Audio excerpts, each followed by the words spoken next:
It's like a variable account, right? And then we always ask this in our closing question, how would you like your money to be growing?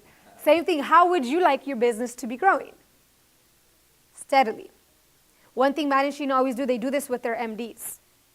They talk to their MDs once a month. They say, hey, what do you guys need to improve? Let's focus on that this month. Next month, what do you need to improve? Let's focus on that this month, right? So this is a really big, broad idea of how me and Edgar dissect our business. You guys could do it differently. Maybe you guys are still new. Maybe you guys barely got licensed, and maybe you need to start getting inventory in, right? Focus on prospecting, not only prospecting for recruits, prospect for clients, okay?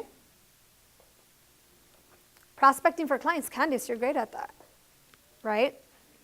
You're very, very good at that. So again, any single time, and this is something that I want to throw in with you guys.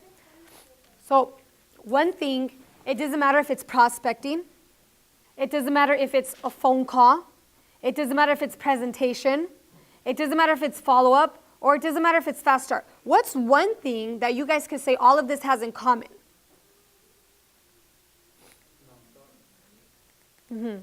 What's one thing? Okay, when you're prospecting, who are you talking to? When you're phone calling, who are you calling? When you're doing the presentation, who are you doing the presentation to? When you're doing the follow-up, who are you doing the people, right?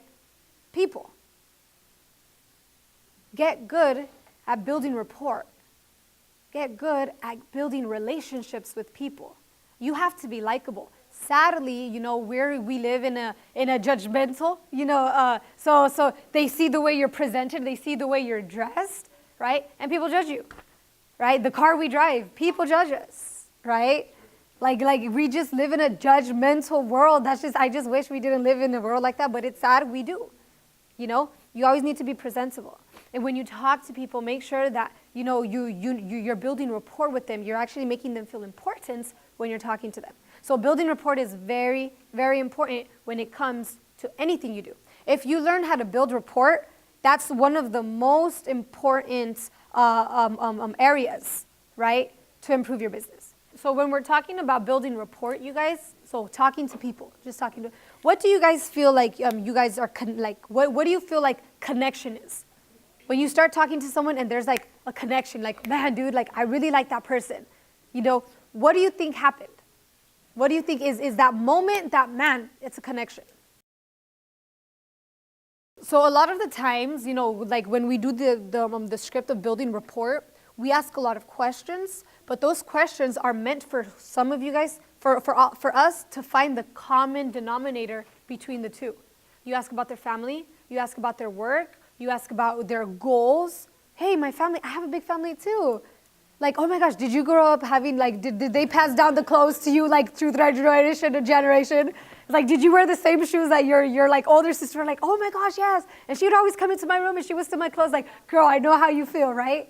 Comment, right? So what are your hobbies? Oh, you know what? I love to go hiking.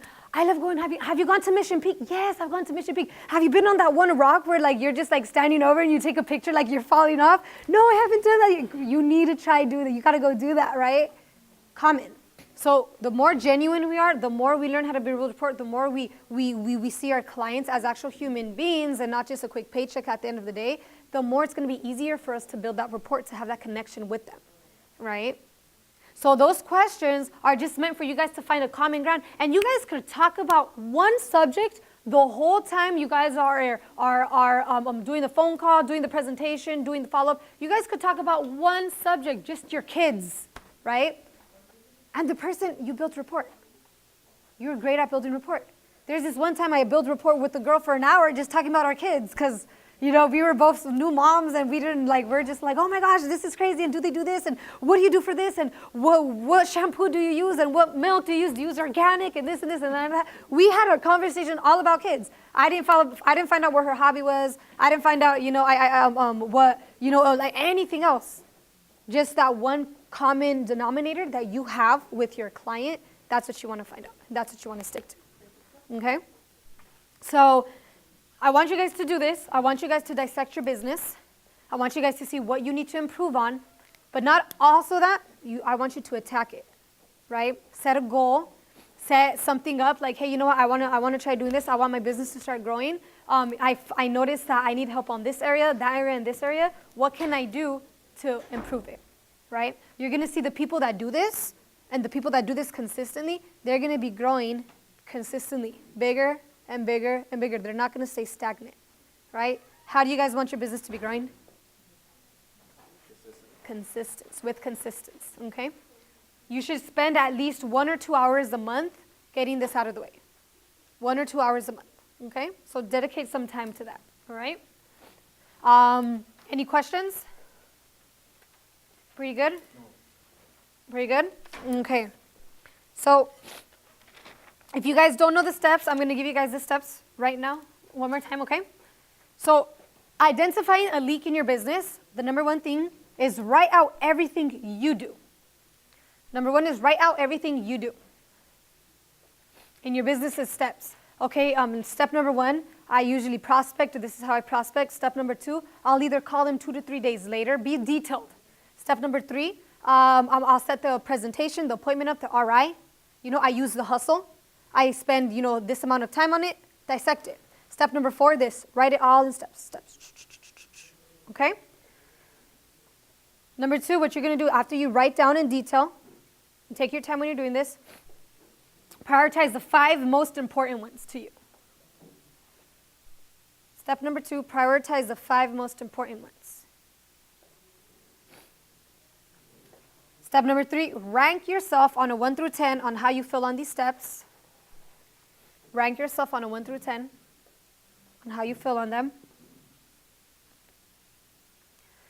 Number 4, have someone help you edit it. So you might think you're great at prospecting, but Edgar might have a different idea, right? Edgar might say like, no, you're not so good at prospecting. You need help with that, right? So have a leader or a sideline help you edit that. Step number 5, put a plan together to attack it, to improve. Those are the 5 steps to identifying leaks in your business. Okay? If you do this every single month, you will see a consistent growth. If you don't do this, and you keep those leaks in your business, your ship is going to sink, right? Your ship is going to sink like the Titanic. Right? Yes. So step number 1, write out everything you do in your business step by step and be very detailed about it. Be very detailed about it. Step number 2, prioritize the 5 most important ones to you.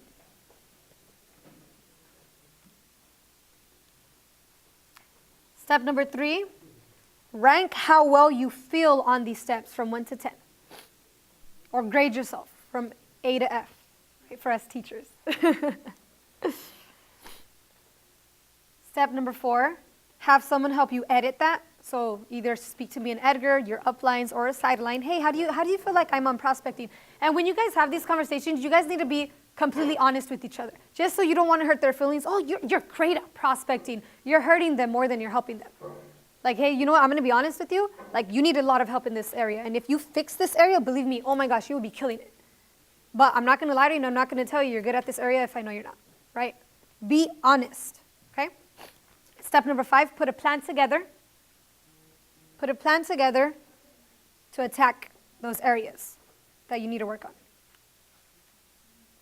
This should be done every single month. You should sit down for an hour or 2 dissecting your business to see what you need to improve on. Spend that month focusing on those areas, okay? And this is what the boot camps are going to be for. Every Sunday we're going to have the boot camps. If you guys want to show up, you guys could show up. If you guys don't want to show up, it's not hurting us. You guys are only going to be hurting yourselves. Eventually, we're going to get so big to the point where the people who actually want to win are going to be showing up to these boot camps, bettering their business. The people that don't, well, we'll see them, or we won't, right? So, go ahead and do that. Good? Good? Okay. All right. So, any questions? Are we pretty good? So a book I highly, highly recommend. Who has read How to Win Friends and Influence People? Okay. Yes. highly recommend that book to you. How to Win Friends and Influence People. That's going to help you so much on how to read people, on how to talk to people, on how to just build rapport with people. Just all of that is just so important. Like, what's the common denominator in all of what we do? People. The main thing is people. So we want to make sure that we know how to talk to them, how to build rapport, how to get to know them, how to make them feel genuine, right? How to Win Friends and Influence People is the #1 book that we should read, okay? So I recommend that book to you guys. All right.